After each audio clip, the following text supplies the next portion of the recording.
Hello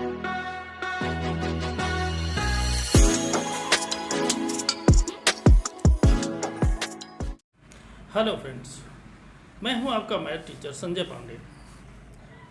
आज हम लोग 11th में एक 11th मैथमेटिक्स चैप्टर 1 का सेट जो आपका चैप्टर चल रहा है उसका 1.1 एक्सरसाइज फिनिश हो चुका है।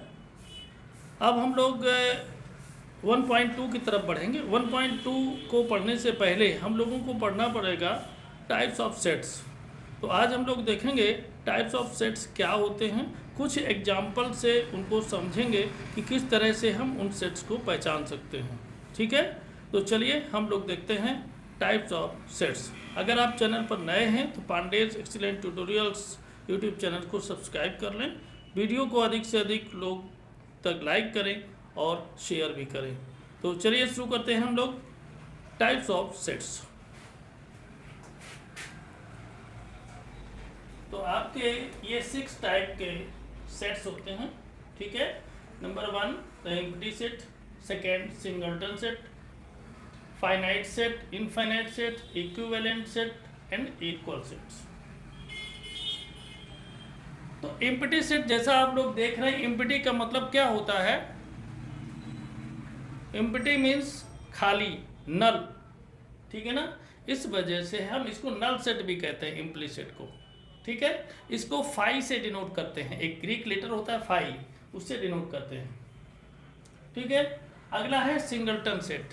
सिंगलटन सेट का मतलब है कि इसमें एक ही एलिमेंट होता है। क्या होता है? सिंगल एलिमेंट होता है, इसलिए इसको हम बोलते हैं सिंगलटन सेट। फाइनाइट सेट की बात करते हैं, मतलब ये है कि जिसमें हम एलिमेंट्स को काउंट कर सकते हैं। ऐसा सेट जिसमें हम एलिमेंट्स को काउंट कर सके वो हमारा फाइनाइट सेट होता है। ठीक है, और अगर अनकाउंटेबल एलिमेंट हो, उनको हम काउंट ही ना कर सके तो इनफाइनाइट सेट होता है। Clear? Equivalent set. Equivalent set को अगर हम देखें तो आप देखते होंगे कि इक्विवेलेंट सेट और इक्वल सेट एक ही जैसा लगता है, लेकिन ये एक है नहीं, है ना? क्यों? क्योंकि इक्विवेलेंट सेट जो होता है उसमें जो कार्डिनल नंबर्स होते हैं वो सेम होते हैं। क्या होते हैं? कार्डिनल नंबर्स सेम होते हैं। कार्डिनल नंबर्स का मतलब क्या होता है? कार्डिनल नंबर्स का मतलब होता है नंबर ऑफ एलिमेंट्स। ठीक है ना, वो मैच कर रहे हैं या नहीं मैच कर रहे हैं उससे कोई मतलब नहीं, लेकिन नंबर ऑफ एलिमेंट्स जो हैं किन्हीं दो सेट के अगर इक्वल हैं तो उन्हीं को हम क्या कहते हैं? Equivalent set. इक्वल सेट की अगर कंडीशन कहें तो जो आपका इक्विवेलेंट सेट है वो भी आपका इक्वल सेट ही है, लेकिन आप कहेंगे कि अभी तो कह रहे थे कि वो नहीं है, तो वो इसलिए नहीं है क्योंकि इसमें एक चीज और जुड़ जाती है कि इसमें जो इक्वल नंबर ऑफ एलिमेंट तो इक्वल होना ही चाहिए, साथ में एलिमेंट सेम भी होने चाहिए, यानी मैच करने चाहिए। ठीक है, इक्विवेलेंट में नंबर ऑफ एलिमेंट इक्वल होंगे, सेम हो या ना हो कोई फर्क नहीं पड़ेगा, लेकिन इक्वल सेट में आपके नंबर ऑफ एलिमेंट्स जो हैं दो सेट के वो इक्वल होने चाहिए, सेम होने चाहिए। ठीक है, अगर सेम नहीं है तो वो इक्विवेलेंट सेट तो हो सकते हैं लेकिन इक्वल सेट नहीं हो सकते हैं। ठीक है, तो ये हमने शॉर्ट में आपको कुछ इसके बारे में बताया। अब चलिए हम लोग पढ़ते हैं इसके बारे में इन डिटेल में पढ़ते हैं कैसे होता है। कुछ एग्जाम्पल भी साथ में लेकर के चलते हैं ताकि एग्जाम्पल के थ्रू और बेहतर तरीके से हम लोग समझ सकें। देखते हैं हम लोग एम्प्टी सेट को। एम्प्टी सेट को नल सेट भी बोलते हैं, याद रखिएगा, वाइड सेट भी बोलते हैं। ठीक है, यानी इसके 3 नेम्स हो गए, चाहे हम इसको द एम्प्टी सेट बोलें, नल सेट बोलें या वाइड सेट बोलें। डेफिनेशन क्या है? A set which does not contain any element called the empty set. मतलब ये ऐसा सेट जिसमें कोई एलिमेंट ही नहीं है ना, उसको हम क्या कहते हैं? Empty set. क्लियर? इसको हम फाई सिंबल से डिनोट करते हैं। किससे? फाई, ये ग्रीक लेटर है फाई। ठीक है, अगर इसको हम सेट बिल्डर फॉर्म में लिखते हैं तो देखिए एग्जांपल है इस तरह से, ये सेट बिल्डर फॉर्म में लिखा हुआ है। ठीक है, अब ये जो एग्जाम्पल है ये एम्प्टी सेट का है। कैसे है देखिए, यहाँ पर आपकी कंडीशन लिखी हुई है a equal to in bracket x such that 1 less than x less than 2, और यहाँ पर आपका है x is a natural number. तो आप लोग जानते हैं नेचुरल नंबर कहाँ से शुरू होता है, 1 से, 1 2 3 4 5, और यहाँ पर कहा गया है कि 1 और 2 के बीच में बताइए कितने एलिमेंट होंगे। तो 1 और 2 के बीच में कोई भी नेचुरल नंबर होता ही नहीं है ना, क्योंकि 1 के बाद 2 आता है और इसमें दिया ही है 1 और 2 के बीच में। तो जब कोई नेचुरल नंबर है ही नहीं 1 और 2 के बीच में, तो ये क्या हो जाएगा, एम्प्टी सेट हो जाएगा। क्या हो जाएगा, एम्प्टी सेट। इसको अगर हम लिखना चाहें रोस्टर फॉर्म में तो ऐसे लिख सकते हैं, कर्ली ब्रैकेट लगा दीजिए और उसके अंदर कुछ मत लिखिए, ठीक है। एम्प्टी का मतलब ही होता है खाली, ठीक है। तो एग्जाम्पल से आपको समझ में आ रहा होगा कि आखिर ये होता क्या है। चलिए एक दो एग्जाम्पल हम लोग और देख लेते हैं। द एम्प्टी सेट का एक ही और एग्जाम्पल है, इसको देख लें। a equal to in bracket x such that x is an even prime number greater than 2। Even prime number आप जानते हैं क्या होता है, आपने सुना होगा प्राइम नंबर और इवन नंबर्स, ठीक है ना। इवन नंबर्स कौन से होते हैं, जो 2 से डिवाइड हो जाते हैं, और प्राइम नंबर्स कौन से होते हैं, जो या तो खुद से डिवाइड होते हैं या 1 से डिवाइड होते हैं। मतलब उनके अगर हम फैक्टर भी करेंगे तो एक तो 1 फैक्टर होगा उनका और एक वो खुद होंगे, ठीक है ना, 2 ही फैक्टर होंगे। अगर 2 से ज़्यादा फैक्टर हो जाते हैं तो प्राइम नंबर नहीं होगा, ठीक है। तो इसमें कहा गया है कि ग्रेटर देन 2 ऐसा इवन प्राइम नंबर लिखना है जो 2 से ज़्यादा हो। तो आपको बता दें कि प्राइम नंबर कहाँ से शुरू होते हैं, ध्यान दीजिए। अगर इवन और प्राइम नंबर की बात कर लेते हैं, प्राइम नंबर आपके शुरू होते हैं 2 3 5 7, ठीक है। अब आप कहेंगे 2 तो इवन नंबर है। अब देखिए 2, यस, इवन को भी हम 2 से शुरू करते हैं, 2 4 6 8 करते हैं ना। अब आप कहेंगे कि आपने प्राइम में भी 2 लिखा है और इवन में भी लिखा है। तो इसलिए लिखा है क्योंकि ये जो 2 है ये इवन की प्रॉपर्टी को भी सेटिस्फाई करता है और प्राइम के भी सेटिस्फाई करता है प्रॉपर्टी को। जैसे हमने आपको बताया कि प्राइम नंबर वो होता है जिसके 2 ही फैक्टर होते हैं। मतलब उसको अगर डिवाइड किया जाए, मल्टीप्लाई किया जाए, यानी मल्टीप्लिकेशन फैक्टराइजेशन उसका किया जाए तो 2 ही फैक्टर उसके होंगे। देखिए कर लेते हैं, 2 के क्या फैक्टर होंगे, 2 × 1। तो यही प्राइम नंबर का तो प्रॉपर्टी है कि या तो खुद से या 1 से। तो देखिए 2 ही है, ये खुद से या 1 से, ठीक है। तो ये जो 2 है आपका ये इवन प्राइम नंबर है, यानी इवन भी है और प्राइम भी है। अब उसने कहा है कि इससे ग्रेटर जो हो वो बताइए। तो इससे ग्रेटर क्या, इसके अलावा कोई होता ही नहीं है जो इवन भी हो प्राइम भी हो। तो जब होता ही नहीं है तो इसका मतलब क्या हो गया, एम्प्टी सेट, है ना। तो इस तरह से ये आपका हो गया एम्प्टी सेट, ठीक है। आपको समझ में आ गया होगा। यहां पर लिख सकते हैं कैसे, इसको अगर हम लिखना चाहें तो क्या हो जाएगा,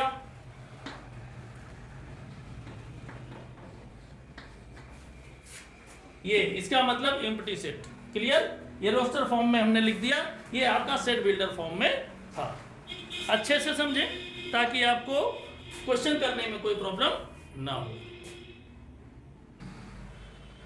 नेक्स्ट है आपका सिंगलटन सेट, सेकेंड टाइप है इस सेट का, singleton set. A set which contains only 1 element is called singleton set. Singleton का मतलब होता है जिसमें 1 एलिमेंट हो, एक से ज्यादा एलिमेंट ना हो, वो सिंगलटन होता है। एग्जाम्पल के लिए आप ले सकते हैं, मान लीजिएगा कोई है, तो मान लो ये 5 है, तो ये भी आपका सिंगलटन सेट हो गया। अगर मान लीजिएगा यहाँ पर आपका दूसरा एग्जाम्पल ले लें, तो दूसरे एग्जाम्पल में हम चाहें तो ऐसे भी लिख सकते हैं x, तो ए भी आपका मतलब एलिमेंट जो है वो कुल मिला करके एक ही है। इस तरह से इसको हम सिंगलटन सेट बोलेंगे, ठीक है। Finite set, finite set means ऐसा सेट जिसके एलिमेंट्स को हम काउंट कर सकें, ठीक है ना, काउंटेबल होना चाहिए। जैसे एग्जाम्पल, फर्स्ट एग्जाम्पल देखिए, a set of the days of the week. Week के जो डेज हैं उनका सेट अगर हम बनाएंगे तो क्या बनेगा, Sunday, Monday, Tuesday, Wednesday, Thursday, Friday, Saturday, है ना। तो इसको हम काउंट कर सकते हैं, इस वजह से ही फाइनाइट सेट है। दूसरा आप एग्जांपल देखें, अ set of solutions of the equation. कोई भी इक्वेशन होता है उसके सॉल्यूशन जो होते हैं वो काउंटेबल होते हैं, अनकाउंटेबल नहीं होते हैं, ठीक है ना, इसलिए उनको भी काउंट किया जा सकता है। तो हम कह सकते हैं कि अ set of solutions of the equation is finite set, है ना। तो अब अगर इसके जस्ट अपोजिट ऐसी कुछ कंडीशन आ जाए कि हम काउंट ही न कर पाए एलिमेंट्स को, तो इनफाइनाइट हो जाएंगे, ठीक है। तो चलिए फाइनाइट तो हो गया, अब हम लोग इनफाइनाइट के बारे में थोड़ी सी बात कर लेते हैं। इनफाइनाइट सेट को देखते हैं। इनफाइनाइट सेट के ये कुछ एग्जांपल्स हैं जिनके माध्यम से हम लोग समझते हैं कि इनफाइनाइट सेट होते क्या हैं। फर्स्ट एग्जांपल है अ set of all integers. All integers का सेट, क्या आप जानते हैं ना इंटीजर्स क्या होते हैं? मतलब ये कि पॉजिटिव जितने भी नंबर्स होते हैं वो सभी, नेगेटिव जितने भी नंबर्स होते हैं वो सभी। तो भाई पॉजिटिव नंबर्स लिखना शुरू कर देंगे तो पता नहीं कब तक लिखते रहेंगे, वो कभी ख़त्म ही नहीं होंगे। और इसी तरीके नेगेटिव भी नंबर लिखते जाएंगे तो कहाँ ख़त्म होंगे। तो इस तरह से क्या इंटीजर्स को काउंट कर सकते हैं? नहीं कर सकते हैं। इस वजह से ये क्या हो गया, किसका एग्जांपल हो गया? इनफाइनाइट सेट का। दूसरा आपका है अ set of points in a line. मतलब ये कि कोई भी लाइन बनती है तो उसमें पॉइंट्स कितने होते हैं, क्या हम काउंट कर सकते हैं? नहीं कर सकते, अनकाउंटेबल होते हैं। ढेर सारे पॉइंट्स को मिल करके एक लाइन बनती है। इस वजह से आपका सेकेंड वाला एग्जांपल आपका क्या हो गया? इनफाइनाइट सेट का हो गया। क्यों? क्योंकि पॉइंट्स को किसी भी लाइन में हम काउंट नहीं कर सकते। थर्ड देखिए, a set of natural numbers. Natural numbers आपके कहाँ से शुरू होते हैं? 1 से। 1 2 3 4 5 6 7 ऐसे ही करते चले जाइए, ठीक है ना। जब तक मर्जी हो काउंट करते रहिए, कभी ख़त्म ही नहीं होंगे, है ना। तो जब ख़त्म नहीं होंगे, हम वहाँ तक नहीं पहुँच सकते हैं लास्ट तक, तो क्या इसको कहेंगे? अनकाउंटेबल ही कहेंगे। यानी ए भी आपका एग्जाम्पल किसका हो गया? इनफाइनाइट का हो गया। लास्ट वाला देखिए, A equal to in bracket X such that x belongs to n and x is prime। तो यहाँ कहा है x belongs to n, मतलब x जो है नेचुरल नंबर को बिलोंग करता है। किसको बिलोंग करता है? नेचुरल नंबर को। और x इज प्राइम, x क्या है? प्राइम है, ठीक है। तो मतलब ये इसका है कि प्राइम नंबर्स हम लोग लिखना शुरू करेंगे तो 2 3 5 7 इसी तरीके लिखते चले जाएंगे, उसका भी कोई अंत नहीं है, कहाँ तक जाएगा, ठीक है ना। तो इस वजह से आपके जो प्राइम नंबर्स हैं वो भी अनकाउंटेबल होंगे। इस वजह से आपका ये फोर्थ वाला जो एग्जांपल है ये भी इनफाइनाइट सेट का है। तो इस तरह से हम फाइनाइट और इनफाइनाइट को क्वेश्चन दिया होगा उसको समझ सकते हैं, ठीक है। अब हम लोग देखेंगे इसका जो नेक्स्ट पार्ट है, नेक्स्ट टाइप है। ध्यान से देखें, इक्विवेलेंट सेट को देखते हैं। Two finite sets are equivalent if their cardinal numbers are same। cardinal numbers are same। cardinal numbers क्या होते हैं? नंबर ऑफ एलिमेंट्स को हम cardinal numbers बोलते हैं। किसी भी सेट के नंबर ऑफ एलिमेंट्स, यानी फाइनाइट सेट होना चाहिए, ये भी ध्यान रखिएगा। क्योंकि अगर फाइनाइट सेट नहीं हुआ, इनफाइनाइट हुआ, तो आप काउंट कैसे करेंगे, ठीक है ना। तो नंबर में कॉर्डिनल नंबर का मतलब है नंबर ऑफ एलिमेंट्स दोनों का सेम होने चाहिए, ठीक है, तो क्या हो जाएंगे इक्विवेलेंट सेट। जैसे देखिए यहाँ पर 1 2 3 4 और यहाँ x y z और k, यहाँ पर जो नंबर ऑफ एलिमेंट्स हैं वो दोनों में कितने हैं 4 हैं। कितने हैं 4 हैं। लेकिन सेम नंबर मिल जाए, है ना, सेम एलिमेंट्स मैच करें ऐसा कोई जरूरी नहीं है। नंबर ऑफ एलिमेंट्स इक्वल होने चाहिए, नंबर ऑफ एलिमेंट्स सेम होने चाहिए, लेकिन वो जो एलिमेंट्स हैं वो दोनों के सेम हो या ना हो कोई फर्क नहीं पड़ता। ठीक है, तो आपको बात समझ में आ गई होगी। इसको अगर हम लिखना चाहें तो लिख सकते हैं कैसे, NA इक्वल टू NB। ठीक है, ऐसे हम इसको नोट कर सकते हैं। इसको हम समझेंगे कि ये इक्विवेलेंट सेट है। तो चलिए अब हम लोग लास्ट पायदान पर आ गए हैं। इसका जो 6th है वो इक्वल सेट है। इक्वल सेट को समझ लेते हैं और उसके बाद में जितने भी आपके सेट्स थे उनके टाइप्स कंप्लीट हो जाएंगे। ठीक है, तो चलिए देखते हैं इक्वल सेट। इक्वल सेट की डेफिनेशन है, two finite sets are equal if they have exactly the same elements and cardinal numbers. मतलब ये है कि इक्वल सेट वही हो सकता है जिसके कॉर्डिनल नंबर भी सेम हो और उसके एलिमेंट्स भी सेम हो। आप यहाँ देख सकते हैं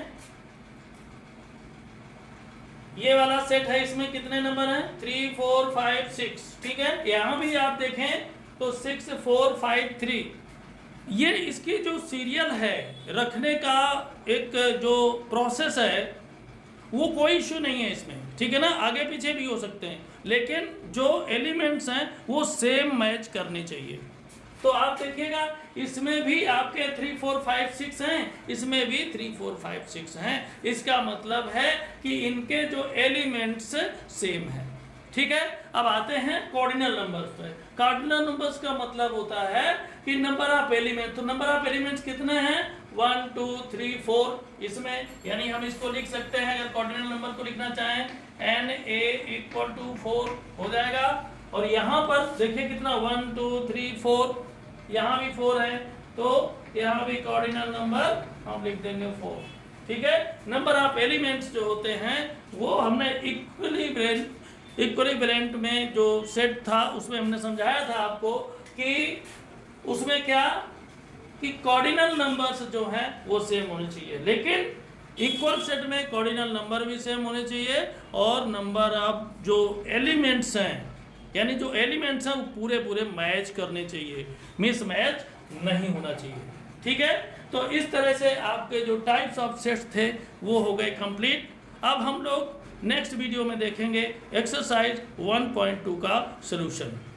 तो आज के लिए इतना ही, फिर मिलते हैं अगले वीडियो में। तब तक के लिए स्वस्थ रहें, मस्त रहें, इसी तरह से पढ़ते रहें। ठीक है, और अगर चैनल पर नए हैं तो चैनल को सब्सक्राइब अवश्य कर लीजिएगा। वीडियो को अधिक से अधिक लोगों को शेयर कीजिएगा, लाइक कीजिएगा। मिलते हैं अगले वीडियो में, तब तक के लिए जय हिंद, जय भारत।